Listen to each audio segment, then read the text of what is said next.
Good morning दोस्तों, कैसे हैं आप सब। दोस्तों ये है प्रसिद्ध बाणासुर का किला, जहां पर करेंगे आज हम ट्रैकिंग और बनाएंगे एक बहुत ही ज़बरदस्त ब्लॉग। अब हम आ गए हैं किले को जाने वाले मुख्य गेट पर। यहां से जाएंगे पैदल पैदल किले की चोटी में और दिखाएंगे आपको इस किले की खूबसूरती।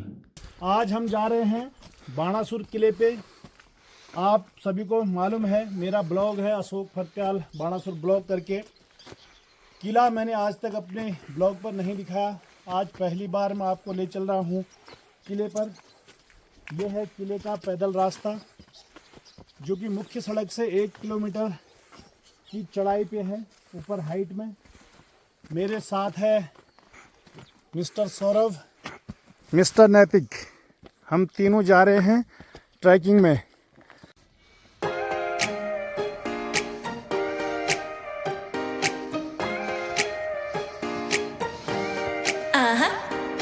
Don't you think that I can see you anxiously, trying not to catch a glimpse of me? Don't you worry, it's okay to take a peek. See the magic words now, pretty please. Yeah, you try to hide it, and you've gotten curious. So let your feelings out, stop playing dumb. 'Cause you know I am the fire, I got a feeling, oh, don't you wanna?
आप देख सकते हैं इस किले की खूबसूरती और इसकी तलहटी में बसा हुआ मेरे गांव का बहुत ही आकर्षक और मनमोहक नज़ारा। 1 किलोमीटर की पूरी खड़ी चढ़ाई है और हम आधे से ज़्यादा हमने चढ़ाई पार कर ली है अभी। और मैं दिखाता हूँ आपको इधर से उगते हुए भगवान सूर्य। देखिए कितनी अच्छी तरह ये दिखाई दे रहे हैं उदय होते हुए। यहाँ पर बैठने के लिए कंक्रीट की चेयर बनी है, पेड़ है देवदार के, सामने देख सकते हैं आप। और इधर आगे आइए, यहाँ से दिखाते हैं आपको हिमालय पर्वत का व्यू। सामने जो हिमालय की सफ़ेद ऊंची चोटी दिखाई दे रही है वह है नंदा पीक। देखिए सूर्य की जो फर्स्ट लाइट है वो अभी हिमालय श्रृंखला पर पड़ रही है। इतना खूबसूरत नज़ारा यहाँ से दिखाई दे रहा है। पर्यटन की दृष्टि से लोहा घाट में मेरा ये जो गांव है बिसंग, बहुत ही आकर्षक और मन को लुभाने वाला है। काफ़ी समय से मैं किले में आने के बारे में विचार करता रहा। मुझे लगा कि ठंड का जो सीज़न आएगा उसमें बर्फ़ गिरेगी, तो बर्फ़ के दौरान आपको मैं इस किले के दर्शन कराऊंगा, पर ऐसा हुआ नहीं। इस बार बारिश कम हुई तो बर्फ़ भी थोड़ी बहुत ही हो पाई थी, जो कि ज़्यादा देर तक रुकी नहीं। इसलिए अब मुझे लगा कि आप लोगों को बाणासुर का जो किला है वो दिखाना चाहिए। इससे पहले मेरे इस किले से लगे हुए 2 अहम ब्लॉग आप लोगों को मैंने दिखाए हैं, जिसमें एक महाभारत कालखंड करके था, युद्ध भयंकर। दोनों ही ब्लॉग इस बाणासुर किले के हिस्से हैं, जिसे मैं आज पूरा करने जा रहा हूं। अब चलते हैं हम लोग धीरे धीरे किले की तरफ। ये देखिए, अब हम लोग ऊपर टॉप में आ गए हैं, जहाँ पर ये रेस्ट हाउस टाइप का बना है। सामने देख सकते हैं आप हिमालय की श्रृंखला। ये देखिए, ये है नंदा पीक, जो जनपद चमोली में पड़ता है।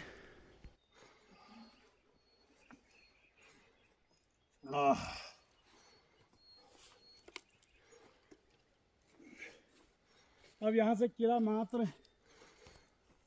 100 मीटर करीब रहा है।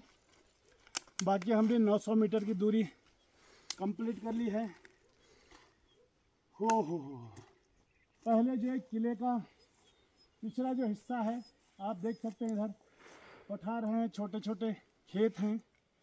इन पर जगह जगह छोटे छोटे गड्ढे बने थे। जब हम लोग छोटे छोटे थे तो कहा जाता था कि यहाँ पर काफ़ी मात्रा में खजाना हो सकता है, सोना हो सकता है। तो हम लोग उन खड्डों को खोद कर देखा करते थे, क्या पता कहीं से हमें भी कुछ सोने के आभूषण, हीरे जवाहरात आदि मिल जाएं, पर ऐसा कभी हुआ नहीं। हाँ, इतना ज़रूर है, जो हमारे स्थानीय लोग थे पहले, एक आध जनों को जो है स्वप्न हुआ था कि यहाँ पर आप आइए अकेले और इस जगह पे खोदिए। वहाँ पे कुछ लोगों ने खोदा भी और उनको उनके मुताबिक जो स्वर्ण है या फिर और कोई जेवरात कह सकते हैं, वो मिला था। तो एक कहावत ये भी है कि यहाँ पर धनपौर हैं। धनपौर मतलब शेषनाग, जो खजाने की रक्षा करते हैं। और इसके निचले हिस्से पे आप देख सकते हैं, नीचे इधर वहाँ नीचे सड़क दिखाई दे रही है। सड़क के पास पानी का एक स्रोत है, धारा। तो कहते हैं कि जो धनपौर है वो नीचे पानी पीने जाता है और इस चढ़ाई में इस किले की वो रखवाली करता रहता है ऊपर नीचे। और एक कहावत ये भी है कि जो यहाँ पे राजा थे बाणासुर, उनकी जो लड़की थी वो इस किले के अंदर ही अंदर ज़मीन में सुरंग के रास्ते उसी नौले पर, पानी के स्रोत पर अंदर ही अंदर पानी भरने जाया करती थी, जिसका उदाहरण या प्रमाण कह लीजिए अभी भी ऊपर किले में विद्यमान वो सीढ़ियाँ हैं, जो कि कुछ हद तक खुदाई की हुई हैं। अभी आपको लेके दिखाएंगे हम। और इस पौराणिक जगह से जुड़ी हुई जो कथा है वो है बाणासुर और श्री कृष्ण के मध्य हुए भीषण संग्राम की, जो कि बाणासुर की पुत्री उषा और श्री कृष्ण के पौत्र प्रद्युम्न के बीच प्रेम प्रसंग के चलते घटित हुई थी। आइए चलते हैं किले की तरफ। सूर्य की पहली किरण मेरे गांव बिसंग क्षेत्र में पड़ रही है। देखिए कितना प्यारा दृश्य है। अभी मेरे गांव का ये पूरा गांव बिसंग के नाम से प्रसिद्ध है। यहाँ की एकता और अखंडता की मिसाल क्षेत्र में है। आप लोग जब भी समय मिलता है इस ऐतिहासिक गांव में और इस ऐतिहासिक किले में ज़रूर आइए। कुछ ही देर बाद हम मुख्य किले पर पहुंचने वाले हैं। इस किले में मुख्यतः 2 गेट हैं। एक जिस तरफ से हम अभी चढ़ रहे हैं यह है दक्षिणी द्वार, और एक है इसके जस्ट पीछे उत्तरी द्वार।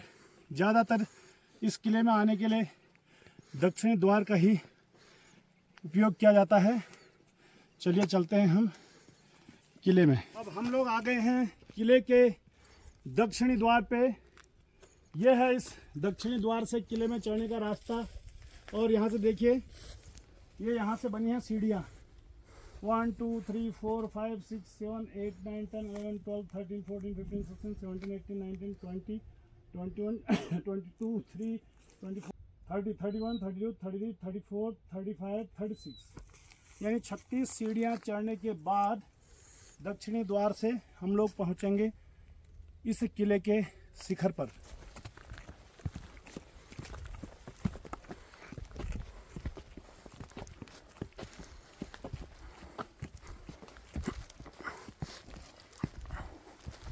ऊपर तक 38 यानी 38 स्टेप हैं।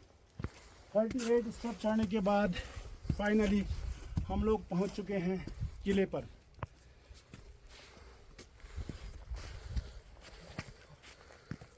ये देखिए कितनी सुखद अनुभूति हो रही है सुबह सुबह के टाइम किले में चढ़ने पर। ये देखिए मेरे गांव का कितना सुंदर दृश्य है। ऐतिहासिक नगरी है ये, जो पुराने चिन्ह हुआ करते हैं, पुराना जो रिकॉर्ड है उस पे बिसंग देशे लिखा हुआ है पुराने शास्त्रों में।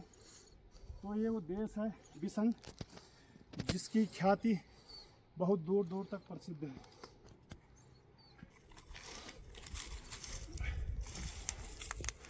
ये देखिए जहाँ पर अभी मैं खड़ा हूँ, ये किले के चारों तरफ एक दीवार बनी है, सेफ्टी वॉल, जिस पर जगह जगह जो है ये मोर्चे बने हैं।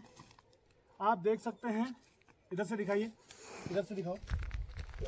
ये देखिए ये मोर्चा बना है, इधर भी है, ये देखिए आप देख सकते हैं, ये इस तरफ भी है, यहाँ भी है। ये पूरी चारों तरफ जो ये सेफ्टी वॉल है, इसमें मोर्चे बने हुए हैं।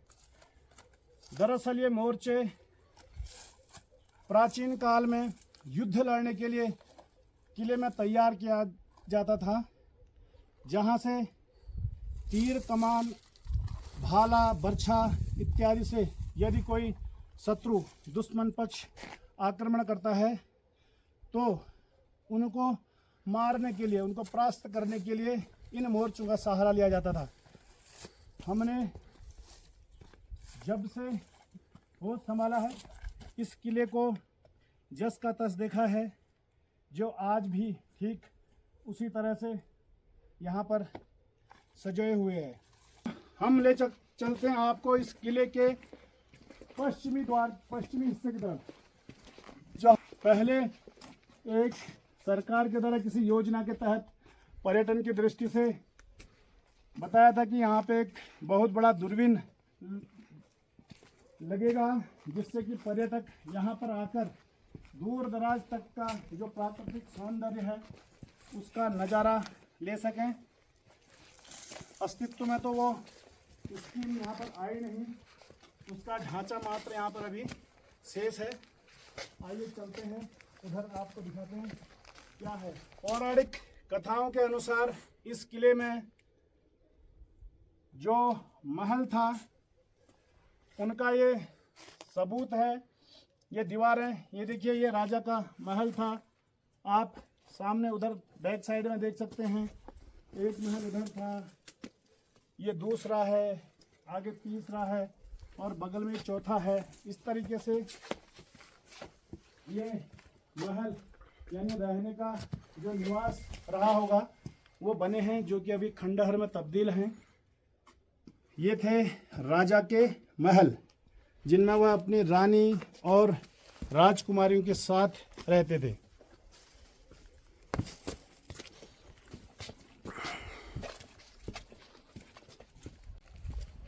अब मैं ले चलता हूँ आपको इस किले के उत्तरी द्वार की तरफ।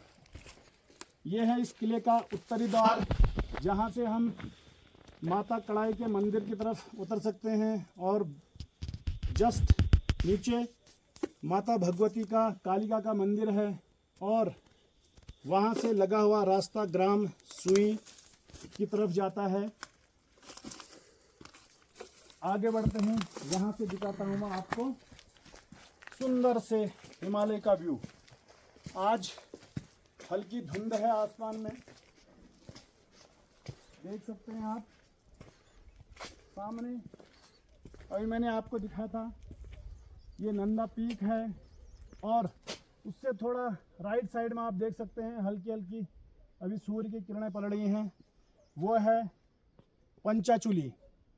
पंचाचूली पीक है वो, वहाँ पर देख सकते हैं आपको 5 बड़े हिमालय पर्वत जो है एक साथ दिखाई दे रहे हैं। इस जगह से आप प्रकृति को भरपूर एंजॉय कर सकते हैं। तो दोस्तों आगे ले चलते हैं बाणासुर की कहानी में। मैं आपको बताता चलता हूँ, आप ध्यान से सुनिए। ये एक पौराणिक कथा है। इस बाणासुर किले से लगे हुए मेरे 2 ब्लॉग मैंने आपको पहले बताया है।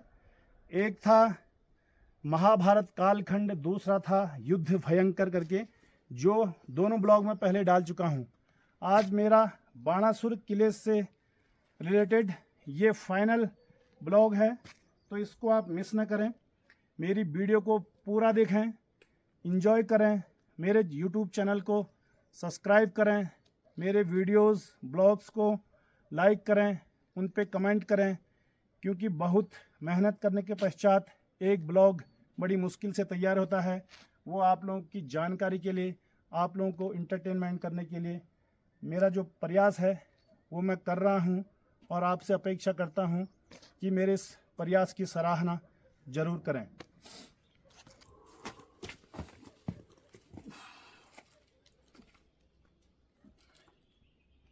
पौराणिक कथाओं के अनुसार इस बाणासुर किले की जो कहानी है, आधी कहानी मैंने अपने ब्लॉग के माध्यम से आपको पूर्व में बता दी है, और आज उसका फाइनल टच मैं आपको दे रहा हूँ।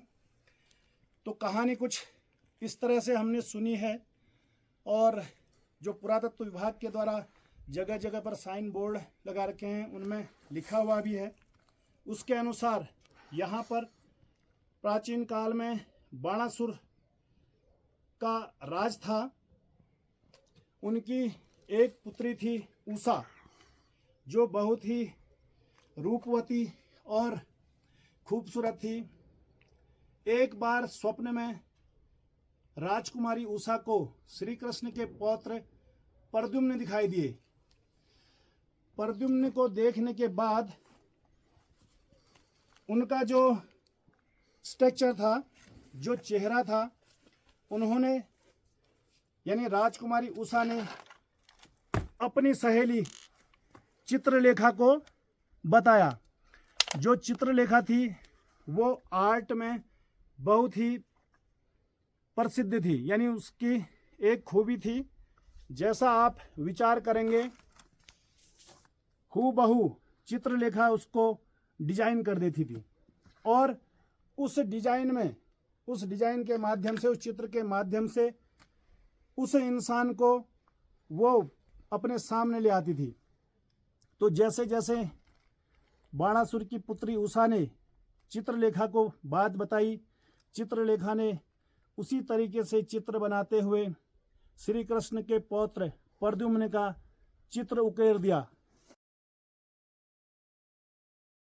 श्री कृष्ण के पौत्र प्रद्युम्न का चित्र चित्रलेखा के द्वारा उकेरा गया, जो कि सोए हुए नींद में थे। उसी दशा में श्री कृष्ण के पौत्र का चित्रलेखा के माध्यम से उषा ने अपहरण कर लिया। अपहरण करने के पश्चात प्रद्युम्न को इस किले में उन्होंने छुपा कर रख दिया। जब काफ़ी ढूंढ खोज हुई, तलाश की गई, प्रद्युम्न का कोई पता नहीं चला, तो भगवान श्री कृष्ण ने जानकारी हासिल की। उन्हें पता चला कि प्रद्युम्न को बाणासुर की पुत्री के द्वारा अपहरण कर इस किले में छुपा के रखा है। उसके बाद भगवान श्री कृष्ण बाणासुर से संपर्क करते हैं और अपने पौत्र को वापस देने की बात करते हैं, परंतु जो बाणासुर था वो काफ़ी हठी था। अपनी लड़की के प्रेम प्रसंग के चलते अपनी लड़की से लगाव होने के कारण उन्होंने प्रद्युम्न को वापस देने से मना कर दिया।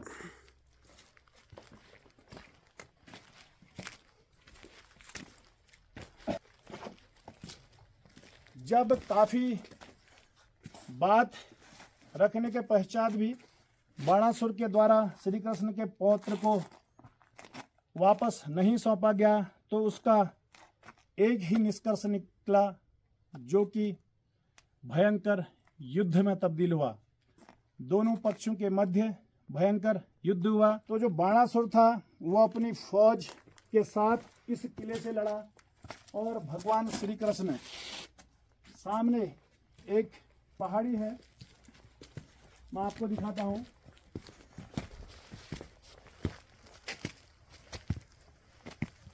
आप देख सकते हैं, ये वो सामने पहाड़ी है जहाँ से भगवान श्री कृष्ण लड़े थे, और ये वो जगह है जहाँ से बाणासुर ने श्री कृष्ण के साथ युद्ध करा। और दोनों की जो सेनाएं हैं उनके बीच जो युद्ध हुआ था वो हुआ था छमनिया में, जो मैंने आपको इससे पहले युद्ध भयंकर करके जो ब्लॉग बनाया था उसमें वो सारी चीज़ें बताई हैं। तो ये युद्ध स्थली है भगवान श्री कृष्ण और बाणासुर की। काफ़ी समय तक युद्ध चलने के बाद, कई जवानों के शहीद होने के बाद, अंत में महादेव ने दोनों के मध्य आपसी समझौता कराया और समझौते के तहत बाणासुर के द्वारा श्री कृष्ण के पौत्र प्रद्युम्न को वापस किया गया। तो दोस्तों, ये कहानी जो है पौराणिक है। भगवान शिव का अनन्य भक्त था बाणासुर, जिसे भगवान शिव के द्वारा अभयदान दिया गया था। उसी अभयदान के चलते भगवान श्री कृष्ण इस किले पर नहीं आए, उन्होंने सामने से ही युद्ध किया था। जब बाणासुर ने भगवान शिव की आराधना की, उनसे अभयदान लिया, तो उसे विश्वास नहीं था कि भगवान शिव उसकी रक्षा करेंगे। इसलिए उसने अभयदान के तहत भगवान शिव को अपने समीप विराजने की जो है मनसा जताई। बाणासुर की अनन्य भक्ति से प्रसन्न होकर भगवान शिव ने सामने देखिए सामने जंगल में प्राचीन शिव मंदिर है, जो कि शिवजी के नाम से विख्यात है। वहाँ से मैंने 1-2 ब्लॉग पहले आप लोगों को भेजे हैं। तो भगवान शिव साक्षात सामने शिव मंदिर शिवजी में विराजमान हुए बाणासुर की रक्षा के लिए। आप लोग जब भी समय मिलता है, इस ऐतिहासिक नगरी बिसंग, लोहाघाट, जनपद चंपावत, देवभूमि उत्तराखंड में ज़रूर आएं और अपने जीवन के कुछ अनमोल पल यहाँ आकर ज़रूर बिताएं। यहाँ आने पर बहुत ही शांति का अनुभव होता है, दिल को सुकून मिलता है। अगर आप यहाँ पर आकर ध्यान करें तो क्या कहने, सामने साक्षात भगवान का घर दिखाई देता है, हिमालय पर्वत। अब मैं आपको ले चलता हूँ, जो बाणासुर था उसकी मूर्ति आपको दिखाते हैं हम, जो कि पहले पत्थर में उकेरी गई थी। तो यहाँ पे रखा हुआ है, ये देखिए, जूम करके मैं आपको दिखाऊंगा। ये वो शिला है जो कि मैंने आपको महाभारत कालखंड वाले ब्लॉग में पांडवों का चूल्हा दिखाया था। उन्हीं पत्थरों में से एक ये इतनी बड़ी शिला है। यहाँ पर ये देखिए, आप देख सकते हैं, ये राजा का चेहरा उकेरा गया है। ये देखिए, जो कि देखने से ही काफ़ी ज़बरदस्त भयंकर, जिसे कहते हैं ना विकराल रूप, वो दिखाई दे रहा है। और ये देखिए, ये यहाँ पर इनकी मूछें बनी हुई हैं। ये देखिए, इन मूछों को ही देख के लोग वैसे डर जाते होंगे।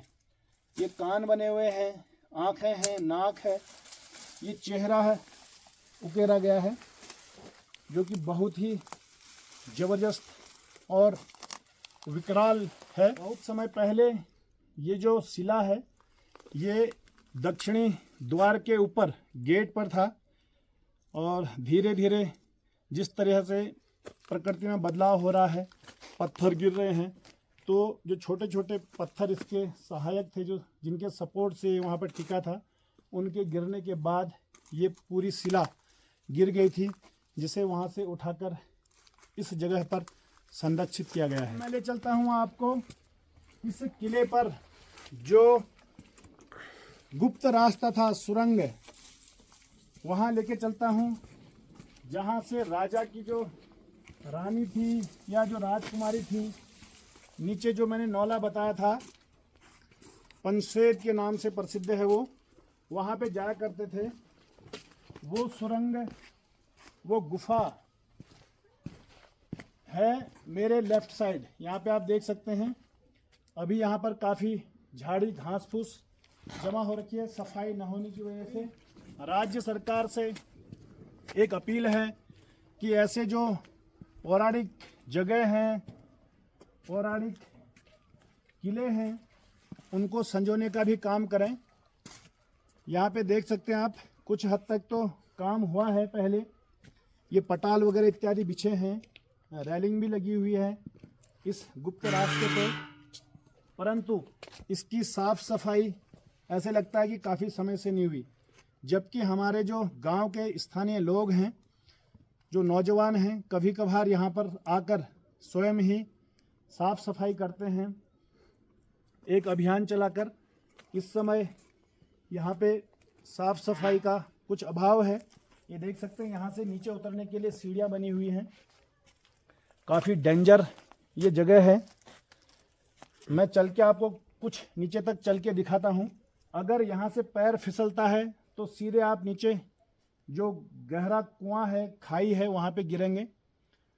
तो इसमें चलने के लिए बहुत ही सावधानी इख्तियार करनी पड़ेगी, बहुत ही संभल कर चलना पड़ता है। कैमरामैन आप वहीं रहेंगे, मैं कुछ दूरी तक जाऊंगा, फिर उसके बाद मैं वापस आऊंगा। तो ये सिंगल स्टेप का सीढ़ी है, एक बार में यहाँ से एक आदमी चढ़ सकता है।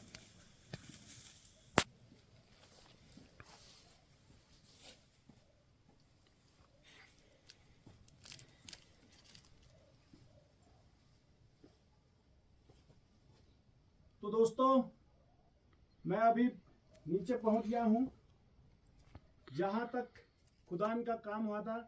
इससे नीचे खुदान का काम नहीं हो पाया है, अभी काफ़ी घास फूस है यहाँ पे।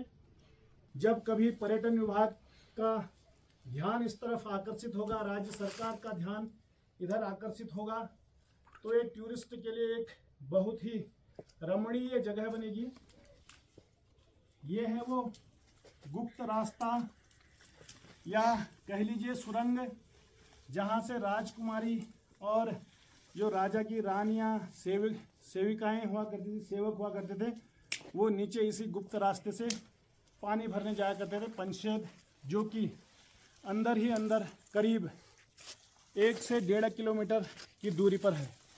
तो आप लोग स्वस्थ रहिए, मस्त रहिए, क्योंकि दोस्तों ज़िंदगी ना मिलेगी दोबारा। जो पौराणिक चीज़ें हैं उनको सजोइए, उनमें अपना योगदान दीजिए